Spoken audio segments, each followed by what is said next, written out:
waaw dal leen ak jaam lu ñëpp doon xaar yegsi na gouvernement bu bees premier ministre bu bees Macky Sall wax na démb def assurance net tey jii incha allah 11h midi dañuy xam kan mooy nar a nekk premier ministre ñan ñoo nar a nekk ministre sama naataango yi wax bu baax a baax ci wàllu sama naataango bii di journal enquête ne waaw premier ministre ak gouvernement bu bees dina am waaye sama question bi mooy ndax président de la république dina opter pour gouvernement bu combat politique wala dina prioriser bilan bi mu amagum sama naataango bi di journal Les Échos ne nu mantamel président de la république nee na gouvernement bi dina am tâche prioritaire organiser ay concertation waxtaan su ko defee ñu mën a d'accord ci yenn yi Rewmi Quotidien jël xalimam ne moom luy xëy ñi neex na ndaxte gannaaw 10 mois yoo xamante ni premier ministre bi dañ ko indiwaat ba léegi nii joxewuñu ko ñoon nommé wuñu ko woon tey jii kon premier ministre dinañ ko xam naka noonu itam président de la république daanaka ba léegi nii xamuñu kan moo nar a nekk per raal boobule ndaxte dafa vérifié ba sama naataango ñu laaj ko moom ndax xam na gouvernement bi ñan ñoo nar a nekk foofule sama naataango ne xaw ma de waaye nag lu ma jot a for ci wéyu bay mooy que nouveau gouvernement bi dina ci am ay profil yu bees profil yoo xamante ni musuñu leen xaar naka noonu président de la république ndax dina inventé lu bees ndax dina def cap 2024 en tout cas ñu ngi xaarandi président de la république ci wàllu wuule sama naataango ne Macky Sall wax na démb ci lu bëri nag ku nekk gis na itam am na loo xamante ni waxu ci sama naataango l'observateur ñu laaj ko moom lan la gis ci discours boobu ne waa déglu naa Macky Sall ci lu bëri waaye nag am na question bi mu laal laaj ko ban question mu ne question troisième dégg ngeen Macky Sall moo wax loolu waxu ci daf ko éviter sama naataango yokk ni waaw fin jeu d'adresse à la nation noonu laa gis naka noonu président Macky Sall dafa allumer lu ñuy woowee contre-feu daanaka boo nekkee ci situation ñu koj la nga indi yeneen situation su ko defee ñu fàtte beneen situation boobu waaw looloo tax kon nga indi beneen actualité loolu la kii di docteur Diouma Diallo gis moom nekk enseignant chercheur à l'université Gaston Berger de Saint-Louis sama naataango yokk ni wax na nag ci lu xewoon ci assemblée nationale daanaka lu opposition bi defoon ci assemblée nationale loolu nee na métti na ko lool te loolu du démocratie te Sénégal war na dépasser li nu mel moo tax ci journal lay ne nañ préserver le vivre ensemble daanaka ñun ñoo bokk ndey ak baay foog ñu d'accord ci wàllu lépp su ko defee ñu mën a dépasser yenn yi naataango ne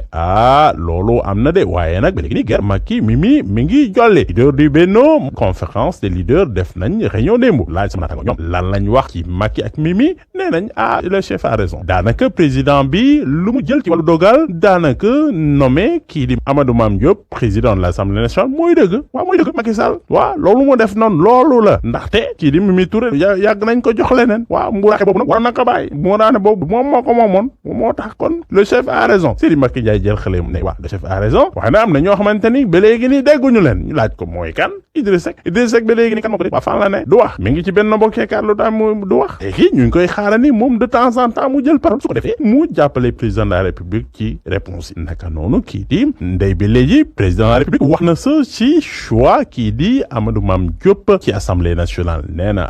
dañuy foog ni man damay jékki-jékki rek choisir affaire yi noonu de man xam naa ba lu may choisir ngeen foog ni dama jékki-jékki écarté Mimi Touré ma choisir Amadou Mame non jamais quand même naa lu may def am naa lu may choisir moo tax kon damay jël ay décision yu réfléchi du ma jékki-jékki ni di jël ay décision nañu xam ne dëgg ci wàllu ñu ci xale sport waaw sport démb kii di Aliou Cissé entraîneur bi jot na publier listam joueur yu war a kon jouer contre Bolivie ak Iran ci match amicaux yi sama naataango bi di journal Record ne en tout cas ci lu bon kii di Aliou Cissé jot na convoqué 29 joueurs daanaka ñoom ñoo nar a jouer contre équipe yooyu la naataango ne gis naa démb nag juróom-ñaari xale yu bees ay gaynde yu bees yoo xamante ni indi na leen ci tanière bi naka noonu kii di Krépin Diatta moo dellu si na moom itam gannaaw bi mu amee gaañu jëmloon sa ci Coupe d'Afrique kii di Pape Abdou Cissé moom la zappé waaw moom zappé nañ ko ci nag li si joueurs yi kii di sama naataango l'Observateur ne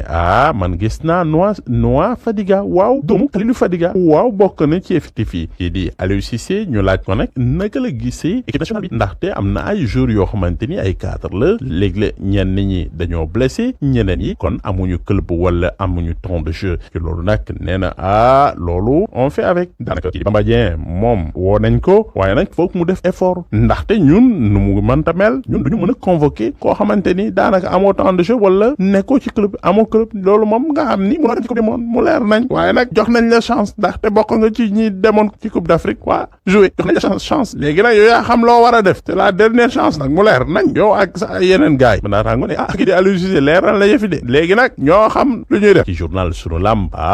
ne février bi di ñëw dina neex waaw laaj sama naataango lan mooy xew mu ne février 2023 très spécial dans l'arène ndaxte Ama Baldé dina jongante ak Gris Bordeaux loolu dina am le 5 février noonu le 12 février beneen combat bu métti diggante Tapha Tine ak Bombardier jërë ngeen jëf. mooy réaction bu njëkk jëwriñ bu ñu dënk wàllum jënd ak njaay ci bu mu gisee dal bi daanu ci marché bi. loolee day wone ne dégâts yi bari nañ te mënoon na fi gën a ñaaw kanamu ASOM Aminata Diatta soppeeku lool ci buñ ko waxee temps bi nga xamante ni sapeur pompier def nañ ko ngir rek génne ñi nga xamante ni dañoo faatu ci décombres yi effondrement daal nag ci lieu public mun na indi ab jéeya waaye daal bu mel ni daanaka yéeme na lool tax nag jëwriñ bu ñu dënk njënd ak njaay yéemu lool. di masawu rek famille victime yi ñi nga xamante ne jot nañ cee ñàkk seen bakkan naturellement état dina nekk seen wet waaye di wax ni événement yu mel nii mu nekk ay événement yu malheureux dafay wonewaat pertinence programme modernisation des marchés ndax programme modernisation des marchés bi président initié c'est justement pour ñu mën a am ay marché yoo xamante ne dafay répondre ci norme nationale ak internationale bu ko defee nit ñi fay yëngu ñu nekk en sécurité kon tey jii programme bi dafa gën a taxaw. événement yi dépassé ko lool moom tamit maire bu commune bu Patte d'Oie États-Unis la nekkoon waaye bu mu déggee lii rek dafa tëb ñëwaat Sénégal bu ñu sukkandikoo ci Maimouna Dièye nag jot na ngir rek ñu fàcc problème yi nga xamante ni dañ koy nemmeeku ci marché yi. ndax obdul dara occupation anarchique bi njaay mi ku nekk lal fu la neex loolu yëpp ay problème la yu ñu war a soulever mais surtout aussi tabax bi xëy na c'est du domaine de l'urbanisme mais li nga xam ni moo concerné mairie bi mooy ñëw xool ba xam tabax yii ñu fi tabax est-ce que tegu na ci yoon loolu yëpp dama ni problématique la générale globale boo xam ne dañu war enfin jug ci. lu yées ñi faatu ci bile jéey ak it ñi nga xamante ni amee nañ ci ay gaañu dégâts matériels yi nag mun nañ ko xayma ci ay millions yu bëri RFM marché Gueule Tapée Cambérène. jërë ngeen jëf xibaar tàggat yaram ñu doore kook trophée tournoi UFOA mu soxol U15 yeeg U20 yi ñoom ñooy champion ci seeni catégorie ñoom nag présenté nañ leen ñi nga xam ne ñooy membre bu comité exécutif bu fédération sénégalaise de football boobu leen daje nag ki nga xam ne mooy président bu fédération du maître Augustin Senghor teewe na ko démb ci àjjuma ñu teewlu ci Mamadou Ly. Sénégal mujj jël ndam li ci tournoi UFOA A qualifié tam ci Coupe d'Afrique bi ñu dëkkmal Augustin Senghor di rafetlu yi les performances. donc loolu yëpp day wane ne football sénégalais mu ngi toll ci foo xam ne lépp a ngi nuroo luy dox mais waruñu tëdd nelaw ci suñuy ñegenaay fàtte ne liggéey bëccëg liggéey guddi ak liggéey suba moo ñu ko may te wañ ko wàcc loolu gën a ñaax suñu xale yi ñu gën a gëm seen dëkk seen drapeau seen raaya gëm football sénégalais te def naa loolu bu ñu koy def Sénégal continuer di wéy di gagner ay trophées. ginnaaw bu ñu jëlee coupe yi ñoom joueurs U15 yi ak U20 yi jot fa jël ay trophées individuels coach Malick Daf di rafetlu parcours ndaw yi. donc on n'avait pas le droit à l'erreur te bu ñu xoolee ci coupe d'Afrique bay passé dañ ko raté de peu muy dem final Gambie gagné ko fii si ñun loolu xañ nañu qualification donc dañu amoon à cœur d'aller là-bas pour def suñu kéemtulaay kattan pour qualifier final ba pare ñu gagné coupe bi indaale ko Sénégal ñaari yooyu yëpp yàlla suñu borom yombalal nañu ko te defal nañu ko waaw di sant yàlla baax parce que loolu la ñëpp di ñaan yàlla. ay weer ngi nii amulul benn compétition terewul Samba Diallo ñu tabb ko meilleur buteur ak meilleur joueur bi le tournoi. du tey lañ commencé jouer équipe nationale min nañ compétition bi du loo xamante tey jii nii comme koo xamante ne ni mu ngi doole ñëw xam nga pression bi mu am wute nag koo xamante ne joué na ko joué waat voilà ñun nag amoon nañ objectif dem qualifier d'abord après qualification bi beneen objectif bi si des mooy jël coupe bi voilà te coach yi loolu lañ defoon si ñun waaw te wax dëgg yàlla coach yi loolu rek lañ demoon def suñu bopp te ñun déglu nañ liñ doon wax moo ñu may lim ñu may tey jii nii. yile ñaari tournoi UFOA A ñu organiser leen fële ci Libéria ak ci Mauritanie Sénégal jël ci ay ndam yu yaatu ñoom ndayu Malick Dafi ñu jox leen lu toll ci 1,5 million prime U15 yi ku nekk am enveloppe 300 000. ba tey dañuy des ci boobu leen daje ak joueur bi di Samba Diallo gannaaw ba mu jaaree fële ca Brest nekk ca Ukraine nekk meilleur joueur ci tournoi bi am na ci ay laaj yoo xam ne àdduna ca bokk na ca la nga xam ne mooy avenir am ci équipe bu Dynamo bu Kiev bu championnat bu Ukraine ay kàddoom Mamadou Ly moo ko taataan. loolu moom dama ne woon sax duma ci wax que ni parce que tey jii am na ñoo xamante ne dañuy dégg rek di wax parce que tey jii nii tamit on peut pas comprendre ku nekk ci contrat 5 ans ñu ne dafa dem defi test xam nga loolu mënul nekk tey jii nii man maa ngi sama contrat 5 ans ak sama club kon ku jugee Sénégal ku amul club moom mooy dem pour defi test dew ma fa woon pour test dama fa demoon comme juste que sama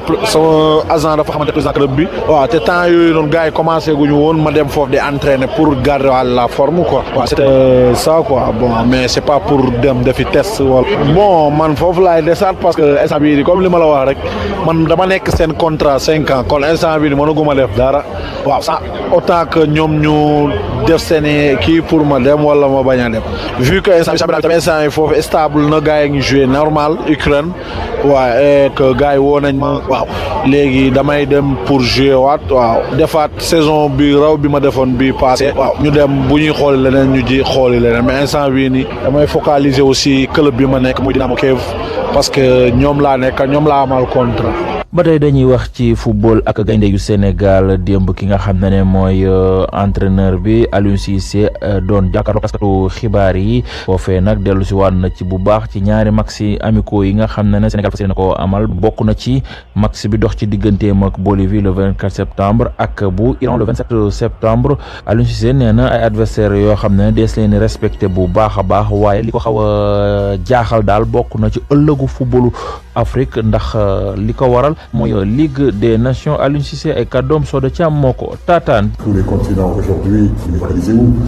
tey bu ñu xoolee pratiquement sur ces 5 dernières années mën naa wax ni pratiquement amatuñu ay match de préparation lu tax parce que chevauchement justement compétition yi def na ni que ba un moment donné amatuñu ay match yoo xam ne dinañ si def ay match amicaux Covid bi tamit bokk na ci loo xam ne tamit ça engendre aussi la difficulté de pouvoir jouer mais surtout lan moo gën a métti ci jamono ñu toll mooy que la Ligue des Nations ça permet pratiquement joueurs européens yëpp équipe européenne yëpp gàddaay ñëpp nekk ci benn championnat boo xam ne dinañ jouer si seen biir. Est-ce que ñun Afrique war nañu mën a def loolu? La question revient à nos dirigeants. Voilà, parce que lii bu ñu ko continuer ça veut dire qu'à un moment donné donc ñu am des matchs amicaux face aux équipes européennes. Mais ñoom ils vont se préparer et nous on se préparera pas assez. Parce que tey boo xoolee pratiquement toutes les équipes qualifiées à la Coupe du Monde ont eu des difficultés. ñun tey Hollande ci suñu groupe mais amuñu benn équipe européenne boo xam ne mën nañu def benn match pour ne ni que dañuy préparer Hollande. xëy na mois de novembre bi dinañ am benn équipe boo xam ne dina accepter ñu jouer situation bi mooy que voilà quoi lii nga am même boo bëggee léegi sax doo ci mën a jot donc c'est à nos instances à un moment donné ñoo war a organiser wu ñun tamit ci suñu côté ñu mën a xam ne suñu taxawaay ci échiquier mondial parce que j'espère qu'on finira pas par un moment donné gis compétition boo xam ne africains yi dañuy nekk seen côté européens yi nekk seen côté asiatiques yi nekk seen côté bi ku nekk def mur ku nekk taxaw fu mu war a taxaw. jeexalee xibaaru tàggat yaram yi ak Premier League ñu toll ci juróom-ñetteelu journée bi tey ji ci samedi ji nag am na ay match yu am bokk na ci Wolverhampton mi fas yéene dalal Manchester City bu 11h30 jotee lay doon Newcastle fas yéene laale ak Bournemouth 14h Tottenham fas yéene dalal Leicester bu 16h30 jotee ba tey ci championnat Angleterre démb ci àjjuma ji Nottingham Forest moo ko dóor ñetti bal ci ñaar ki nga xam ne nag mooy Aston Villa ak Southampton Aston Villa moo ko dóor benn bal ci dara fi la ñu am ak yéen ci xibaaru tàggat yaram bi jërë ngeen jëf. jaajëf Amadou Sabar Ba ñu ànd ak yéen ci natala yu bés bi tey nag dañu waxtaan ak kii di Thiané Diagne Djurichi di ko ràññeeku ci wàllu culture demoon na seet ko combattant nañ ak Moussa Faye. xale bu tuuti laa di jël sama sëru dënku yaay yëpp di ko xotti di ko def romb ba muy tout tànk mu sentiroon ne styliste lay doon Thiané Diagne moo doon passion. Après au fur et à mesure que j'ai grandi machallah ñëw ba université j'ai profité de l'année blanche de 2008. commencé nag di tâter métier bi ci benn atelier laa dem ay costume lay def ak ay saarien un métayeur ci Médina bi Ablaye Kébé la tudd ndeysaan yàlla na yàlla yërëm ko ku baax jàng fa toog naa fa presque ay 6 mois. at yi di dem Thiané Diagne jour J réussir boole jàngam ak boobu passion mu jëriñ ko tey. moom bu maa ngi université Cheikh Anta Diop doon def foofu sciences économiques option gestion d'entreprise dem naa ba maîtrise. 1997 jour J juddu tey jii lu ëpp fukki nit di ci liggéeyee. damaa toog ca benn bureau bu ma doon liggéey jékki-jékki daal sentiru ma sama bopp ma ne daal man daal toog suba ba ngoon ba weer dee arrangé wu ma bàyyi ma def sama yëfu bopp parce que ça boué à l'intérieur parce que li nekkoon ci man laa bëgg di def ci ay ciseaux ay dafa mel ni dañ ma tëj xam nga soo amee esprit créatif bi doo mën a tëju rek ci benn bi donc ma mujjee arrêté ut sama ñaari machine ubbi sama atelier commencé liggéey début bi ay yëre marié laa doon ñëw ay robe de mariée moom la ma ñu bëri gënee woon xam au début may habillé marié yi. styliste bi spécialité am di soie tànneef bi nag xalaat na ci bu baax. ma sentir le besoin ndax daam yi buñ daan dem ci soirée de gala yeeg yooyu suñu population sénégalaise xam nga duñu mën a sol yenn yi nga gis nag col yi châle yi ñuy teg di ko muur seen biir yi mel ne loolu daal doxul nañ ut ay tissus haut de gamme nañ ko ut def suñu façon yoo xam ne ça fait sénégalais et puis c'est chic ba noppi habillé mën a dem ay soirée de gala la commencé. tàmm gi mu tàmm liggéey soir tax tey dara ump ko ci mooy détails yi la xam. matière yi nan lañ ko doxalee fu mu jógee ndax matière yi yenn saa yi dañuy def ay mélange fibre yi naka lañ koy liggéeyee ba mu doon ay matières yooyu sol yii ay technique la liggéey la boo xamante da nga